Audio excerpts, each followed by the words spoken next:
2 मई बाबा आज कह रहे हैं, देखो तुम्हारी ये वंडरफुल पढ़ाई है।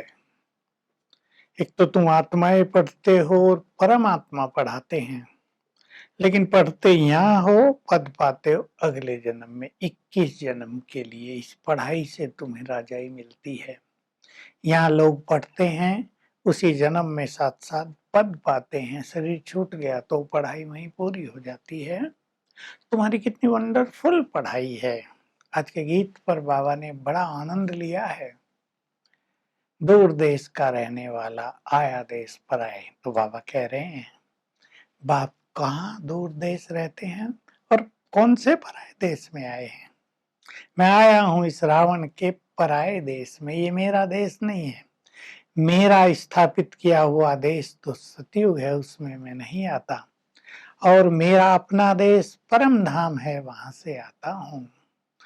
तुम्हें नए देश में भेज देता हूँ, मैं वहां नहीं जाता। मैं पराये देश में ही आता हूँ। पराया किसका? रावण का। तो बाबा कह रहे तुम्हें घर को भी याद करना है, क्योंकि वहां तुम्हें जाना है। जहां जाना होता है उस चीज को तो हमें याद करना ही होता है। तो जब उसे हम याद करेंगे तो पुरानी से हमारी बुद्धि टूटती जाएगी। लेकिन बाबा कह रहे केवल उसे याद करने से तुम्हारे भी कर्म विनाश नहीं होंगे। तुम्हें बाप को याद करना, ताकि तुम्हारे विकर्म विनाश हो जाए, तुम पावन बन जाओ, तुम कर्मातीत हो जाओ, और तब तुम घर वापस जा सकोगे। बाबा याद दिला रहे हैं, यहाँ तुम सभी कर्म बंधनों में हो। कर्म बंधनों में दुख है। हम सब देख रहे हैं कर्म बंधनों में क्या क्या हो रहा है।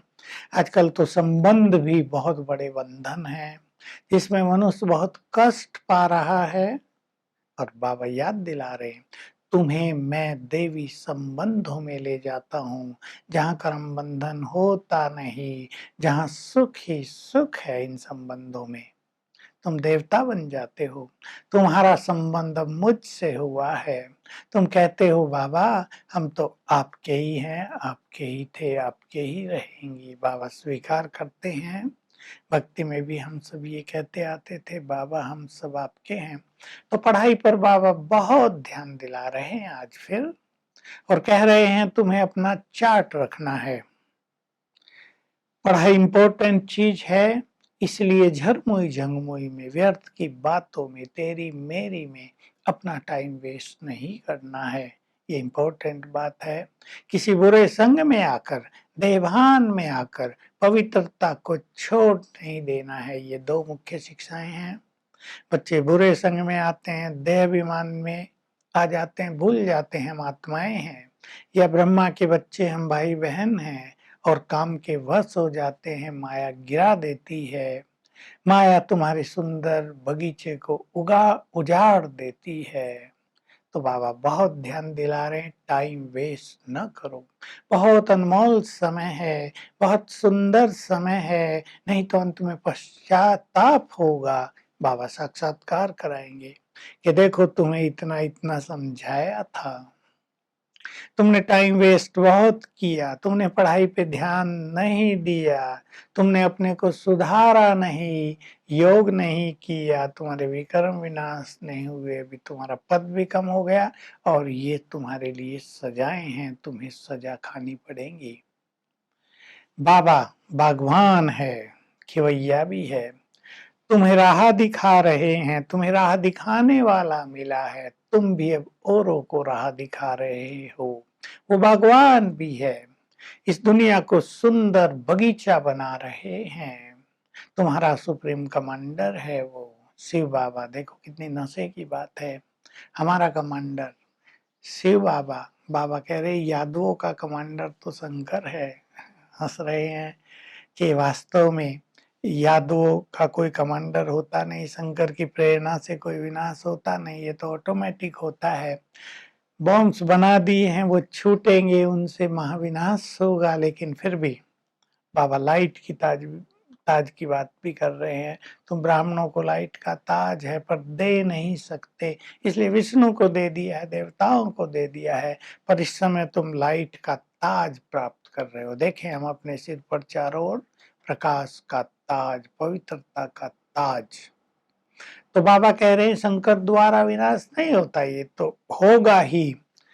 कई लोग बॉम्ब्स की जहरीली हवा से मर जाएंगे, कई घबराहट में मर जाएंगे, कई भूकंपों में मर जाएंगे, महाविनाश होना है। बाबा कह रहे बच्चे, इसलिए इस पुरानी दुनिया से अपना बिना बुद्धि योग तोड़ दो और नई दुनिया से अपना बुद्धि योग जोड़ो, क्योंकि ये दुनिया रहनी नहीं है। ये दुनिया कांटों का जंगल बन गई है। मैं आया हूँ संगम पर, न इधर न उधर, न कलयुग में न सतयुग में, बीच में मैं आया हूँ संगम पर।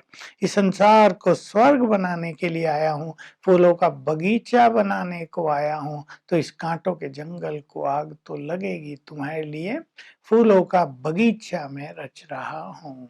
तो बाबा आज हम सभी को ये बहुत सुंदर सुंदर बातें बार बार सिखा रहे हैं।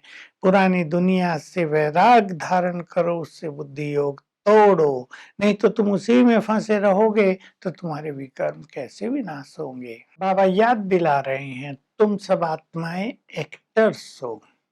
एक शरीर छोड़ दूसरा लेती हो। एक शरीर में यदि मेल बन गए तो मेल ही रहेंगे सदा। बाबा उस नाटक फिल्म की बात सुना रहे हैं, उसमें तो पार्ट कुछ भी चेंज हो सकता है। इसमें तुम्हें अपने आत्मिक स्वरूप का अभ्यास करना, तुम अपना अपना पार्ट बजा रहे हो। तुम्हें बाप को भी जानना है और सबको बताना है कि भगवान कौन है। तुम सबको रास्ता दिखाने वाले हो, तुम सबका कल्याण करने वाले हो। इसलिए जितना अच्छी तरह पढ़ेंगे, याद में रहेंगे, दूसरों का कल्याण करेंगे, उतनी ही उच्च पद की प्राप्ति तुम्हें होती रहेगी। इसलिए अब राइट काम करने हैं, रॉन्ग काम कोई भी नहीं करना है, ताकि बाप का नाम वाला हो। वरदान में बाबा याद दिला रहे हैं, तुम्हें उदार चित्त बनना है और तब तुम सबके उद्धार मूर्त और आधार मूर्त बन सकोगे। उदार चित्त माना फ्राक दिल। किसी को अपने गुणों से गुण सिखाना है, किसी को अपनी शक्तियों से शक्तियां भरनी है, किसी को आगे बढ़ाना है। उदार चित्त, खुला दिल हो जाओ, तब तुम सबके आधार मूर्त बन सकोगे और तब तुम्हारे द्वारा सबका उद्धार हो सकेगा। स्लोगन में बाबा एक पावरफुल बात कह रहे हैं, आप और बाप दोनों ऐसे कंबाइंड हो जाओ कि कोई तीसरा अलग न कर सके। चिंतन ये बात है। तो आज हम सब बाबा से कंबाइंड रहेंगे और कंबाइंड स्वरूप का इस तरह अभ्यास करेंगे, मैं शिव शक्ति और सर्वशक्तिवान मेरे सिर के ऊपर छत्र छाया है। Om Shanti. To watch Peace of Mind channel videos on YouTube, subscribe us on youtube.com/tvpeaceofmind. Just a click for a peaceful life.